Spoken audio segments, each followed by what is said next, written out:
स्वागत है अपने एक नए वीडियो में और जिसमें हम लोग डेली की तरह आज भी 50 प्रश्नों की श्रृंखला है जो कि थॉट्स से संबंधित है। और थॉट्स से बनने वाले जो क्वेश्चन है बहुत इंपॉर्टेंट है, तो हम लोग एक एक क्वेश्चन को देखेंगे और स्टार्ट करते हैं अपने इस चैनल के माध्यम से अपने यूट्यूब में, और जिसमें हम लोग पढ़ना स्टार्ट करेंगे। तो तो प्लीज़ अगर चैनल पर नए हैं तो चैनल को सब्सक्राइब करते हुए बेल आइकन प्रेस करें। और हम लोग इस वीडियो का सबसे पहला प्रश्न देखेंगे। तो सबसे पहला प्रश्न मेरा 121 है, यानी 121वां क्वेश्चन है भौगोलिक चिंतन यानी ज्योग्राफिकल थॉट से, जिसमें पूछा गया कि सुमेलित करना है। तो हमें सुमेलित करना है कि WSG जूवेंस हैं वो किससे संबंधित हैं। जो WS जेवेंस हैं वो सूर्य के धब्बों का सिद्धांत इन्होंने दिया है। और हाइक ने जो दिया है वो अतिनिवेश सिद्धांत। J.R. हिक्स के अगर द्वारा देखें तो उन्होंने गुणक त्वरक अंतरक्रिया, और हार्ट्रे ने जो दिया था वो मौद्रिक सिद्धांत दिया है। इस प्रकार से इसका ऑप्शन नंबर ए हमारा करेक्ट हो जाएगा। आगे देखेंगे हम नेक्स्ट क्वेश्चन, और नेक्स्ट क्वेश्चन है 122, जिसमें पूछा गया है कि निम्नलिखित में से कौन समूह से अलग है। यानी बर्गेस का जो साकेंद्रीय पेटीय सिद्धांत है, हाइट का प्रखंडीय सिद्धांत है, और हैरिस एवं उलमैन का जो बहुकेंद्रीय सिद्धांत है, क्रिस्टोलर का कोटि आकार सिद्धांत, यानी ये बिल्कुल ही अलग सिद्धांत है, इसलिए इसका ऑप्शन नंबर डी हमारा करेक्ट है। नेक्स्ट क्वेश्चन देखेंगे, इसमें सही सुमेलित करना है। जैसे गुरुत्व अथवा अंतःक्रिया जो नियम है वो कौन सा है, वो है एसी कैरी का। फुटकर गुरुत्वाकर्षण नियम रैली का है। अलगांव बिंदु नियम पीडी कन्वर्स का है। कोटि आकार नियम जी के जिप का है। तो इसका ऑप्शन नंबर ए हमारा करेक्ट है। 124 क्वेश्चन नंबर देखेंगे हम। तो निम्नलिखित युग्मों सिद्धांत में कौन सम्मिलित नहीं है। कौन सम्मिलित नहीं है, ये जो कोटि आकार का सिद्धांत है जो जिप ने दिया है। सकेंद्रीय क्षेत्र पेटी सिद्धांत वर्गेस का है। केंद्र स्थल सिद्धांत क्रिस्टलर का है। बहुनाविक जो सिद्धांत है वो बिल्कुल ही गलत है, यानी इस क्वेश्चन के अनुसार इसका ऑप्शन नंबर सी हमारा करेक्ट है। 125 में देखेंगे कि जनसंख्या वृद्धि के लॉजिस्टिक वक्र सिद्धांत को प्रतिपादित किसने किया था। तो जो लॉजिस्टिक वक्र थे वो किया था उन्होंने द कैस्ट्रो ने। किसने किया था, द कैस्ट्रो ने। भूगोल सभी विज्ञानों की जननी है, यह कथन किससे संबंधित है। तो भूगोल जो है सभी विज्ञानों की जननी है, यह बात को जो कहा था वो कहा था प्रेस्टन ई जेम्स ने। किसने कहा था, प्रेस्टन ई जेम्स ने। 127 क्वेश्चन नंबर है कि निम्नलिखित में से किसने दीप जैव भूगोल का प्रतिपादन किया था। तो ये किया था रॉबर्ट मैक आर्थर एवं एडवर्ड विल्सन ने, यानी ऑप्शन नंबर डी इसका करेक्ट। क्वेश्चन नंबर 128 है कि निम्नलिखित में से किसने लेवेंसरोम की अवधारणा का प्रतिपादन किया है। तो इसका आंसर है कार्ल हॉसाफर, यानी कार्ल जो हॉसाफर है वो लेवेंसरोम की अवधारणा का प्रतिपादन उन्होंने किया था। भूगोल को स्थानिक संबंधों के अंतर संबंधों का विज्ञान के रूप में किसने परिभाषित किया। तो वो किया है डब्ल्यू वुंगे ने। किसने किया है, डब्ल्यू वुंगे ने। निम्नलिखित में से किस विद्वान ने प्रत्यक्षवाद के प्रसंग को प्रतिपादित किया है। तो जो प्रत्यक्षवाद प्रसंग जो है वो अगस्त काम्टे ने किया है। ऑप्शन नंबर ए हमारा करेक्ट है। विकास ध्रुव की संकल्पना को भौगोलिक जगत के संदर्भ में सर्वप्रथम प्रस्तुत किसने किया था। तो वो किया था ऑप्शन नंबर ए, यानी डी एफ डावेंट ने। डी एफ डावेंट ने जो है वो संकल्पना ध्रुव की संकल्पना को प्रस्तुत किया था। सॉरी, ऑप्शन नंबर सी हमारा इसमें करेक्ट है। जे आर बॉडविल द्वारा। किसने किया था? जे आर बॉडविल द्वारा। चलिए नेक्स्ट नेक्स्ट देखते हैं।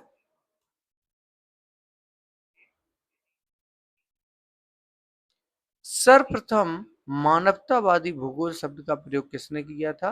तो सर्वप्रथम जो अगर मानवतावादी भूगोल शब्द का अगर देखें तो वो किया था यू फ्यू तुआन द्वारा। किसने किया था? यू फ्यू तुआन द्वारा। 133 में देखेंगे कि मानव भूगोल मानव पारिस्थितिकी, यह परिभाषा किसने कही है? तो वो एच बैरोज ने कहा था मानव भूगोल जो है वो मानव पारिस्थितिकी है। भूगोल को मानव परिस्थिति विज्ञान के रूप में किसने वर्णित किया था? तो वो बैरोज ने किया था। यानी भूगोल को अगर देखें मानव परिस्थिति के विज्ञान में जो वर्गीकृत किया था वो बैरोज ने किया था। Next question.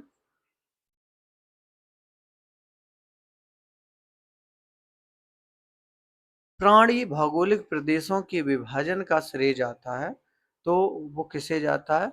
वलेस को जाता है। किसे जाता है? वलेस को। यानी ऑप्शन नंबर ए हमारा करेक्ट। पारिस्थितिकी मंडल का पर्यावरण जिसमें वायु, जल एवं पृथ्वी सहित जीवधारी निवास करते हैं, पर्यावरण के साथ प्रक्रिया करते हैं। एक कथन जो हमें दासमैन ने दिया है। किसने दिया है? दासमैन ने। भूगोल को मानव कल्याण का उद्देश्य पूरा करना चाहिए दृष्टिकोण है। यानी भूगोल को मानव कल्याण का उद्देश्य करना चाहिए, यह दृष्टिकोण जो है वो क्रांतिकारी संप्रदाय का है। किसका है? क्रांतिकारी संप्रदाय का।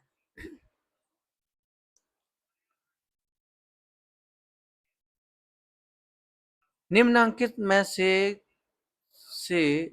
स्थानकार समाज का सूत्र किसने दिया था? तो वो दिया था फेडरिक लीपले ने। किसने दिया था? फेडरिक लीपले ने।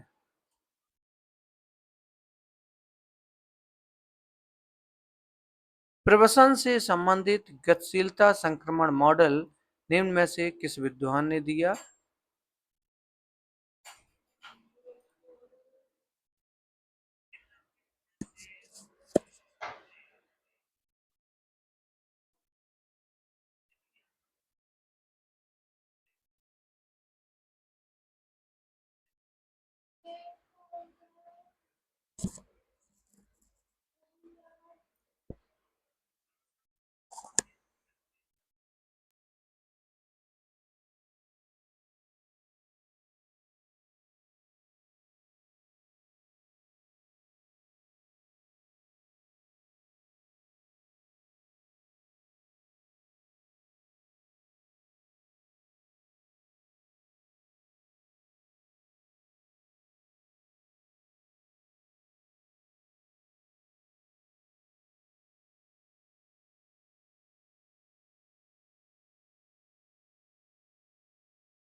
नेक्स्ट क्वेश्चन है, प्रवसन से संबंधित गतिशीलता संक्रमण मॉडल निम्न में से किस विद्वान ने दिया? तो वो जेलेंस्की ने दिया था।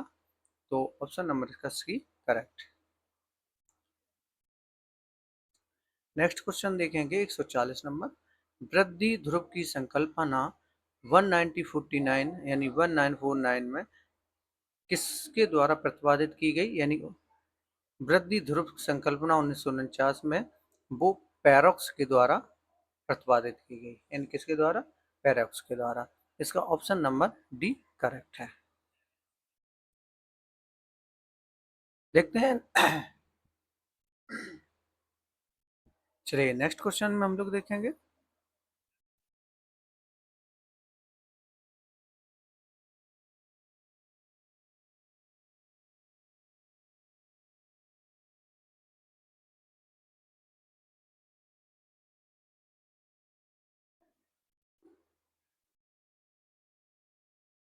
और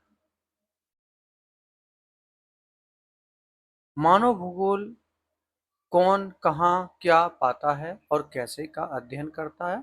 यह कथन किससे संबंधित है? तो वो स्मिथ से संबंधित है। कौन से संबंधित है? स्मिथ से संबंधित है।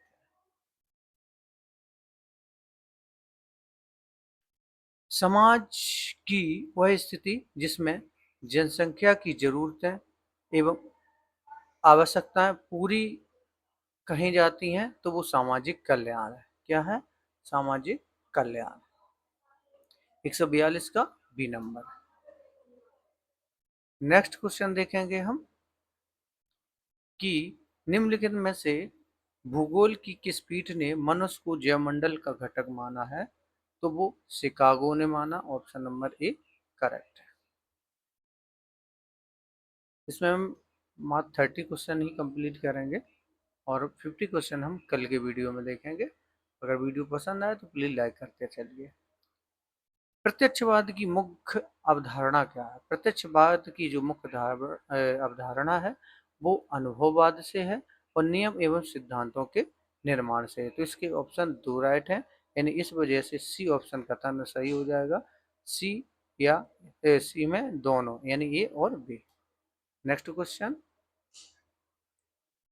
Human geography a welfare approach नामक पुस्तक किसने लिखी? तो डी एम स्मिथ ने लिखी है। Human geography a welfare approach नामक जो पुस्तक है वो किसने लिखी है? डी एम स्मिथ ने। नेक्स्ट क्वेश्चन देखेंगे 146 में कि मेट्रोलॉजी मेटोरोलॉजिका यानी मेटोरोलॉजिका नामक पुस्तक किसने लिखी? तो मेटोरोलॉजिका जो पुस्तक लिखी है वो अरस्तु ने लिखी थी। किसने? अरस्तु ने। ऑप्शन नंबर ए हमारा करेक्ट।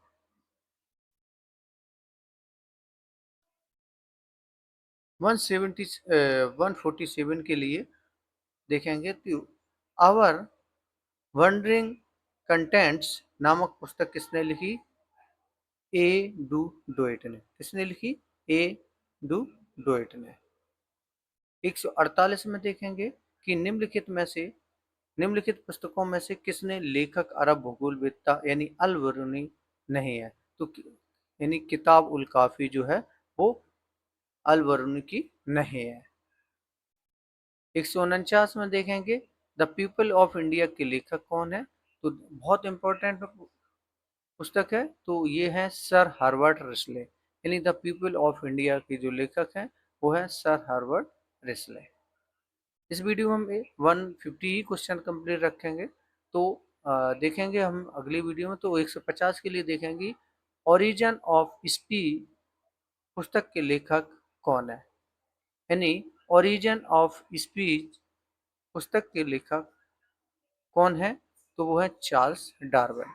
ऑप्शन नंबर सी हमारा करेक्ट। और कल मिलेंगे हम लोग 151 के लिए और यहीं से हम लोग कल स्टार्ट करेंगे। तो आज हम इतना ही वीडियो में रखेंगे और वीडियो पसंद आई हो तो प्लीज़ लाइक करें और सब्सक्राइब करें, चैनल को शेयर जरूर करें। हम लोग मिलेंगे, तब तक के लिए आप लोगों का बहुत बहुत धन्यवाद। Thank you.